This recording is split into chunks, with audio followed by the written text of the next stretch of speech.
There is a part of every success story that rarely gets told.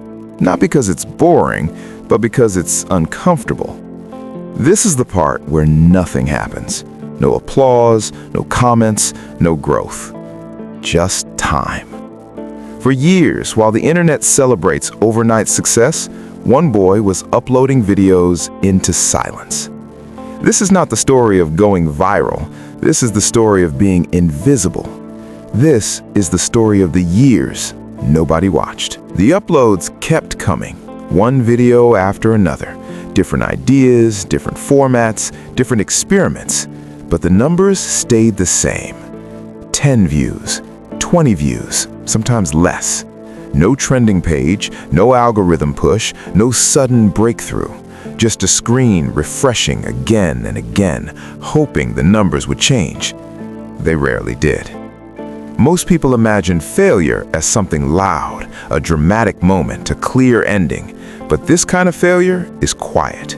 It stretches on for months, then years, and the silence starts to speak. While others were hanging out, playing games, living normal lives, he stayed inside. Not because he had to, because he chose to. The room became smaller. The world became digital. Friends didn't understand. Family worried. Why are you still doing this? When will you stop? What's the point if nobody's watching? Those questions didn't come from hate. They came from concern. But concern can still cut deep. Because when no one else believes, you are forced to become your own audience, your own motivation, your own proof that this isn't a waste of time. That kind of isolation changes a person. Day after day, the process stayed the same. Wake up, think of an idea, film, edit, upload, repeat. No reward system, no validation loop, just repetition. Most people need feedback to keep going. Likes, comments, shares. He had none of that. Instead, he had questions. Why didn't this work? Why did that video perform slightly better? Why does the same idea succeed for others but fail here? So, he studied. He watched videos not for entertainment, but for patterns. He rewound intros, paused thumbnails, read titles like blueprints, not chasing fame, chasing understanding. This is the part nobody prepares you for. When you work this hard for this long with no results, your mind starts turning against you. Doubt becomes a daily companion. Maybe I'm not good enough. Maybe I started too late. Maybe this only works for other people. Every upload feels heavier than the last because now it's carrying expectation and disappointment. Yet quitting doesn't feel like relief. It feels like failure becoming permanent. So you keep going, not because you're confident, but because stopping would hurt more. Then slowly, something strange begins to happen. Not a viral moment, not a breakthrough, just tiny signals. One video does a little better, a retention graph holds a bit longer, a comment appears, small enough to ignore, but big enough to notice.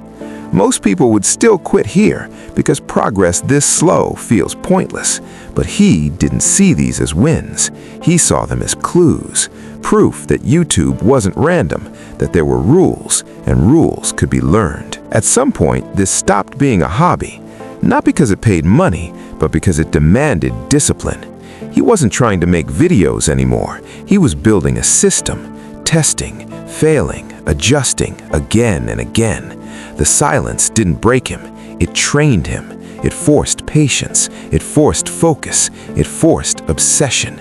And without realizing it, he was becoming someone different. Someone who could work without praise, without certainty, without guarantees.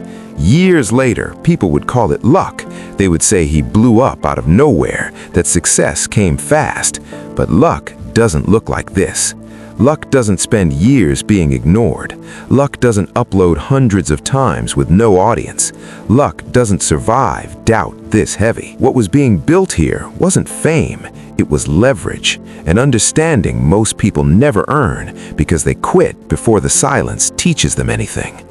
The years nobody watched were not wasted, they were necessary. because before you can win a system, you have to lose to it long enough to understand it. And soon, experimentation would turn into clarity, patterns would replace guesses, and understanding would turn into power. In the next episode, we enter the turning point, the moment when chaos becomes structure, when intuition becomes strategy, and when the algorithm stops being a mystery.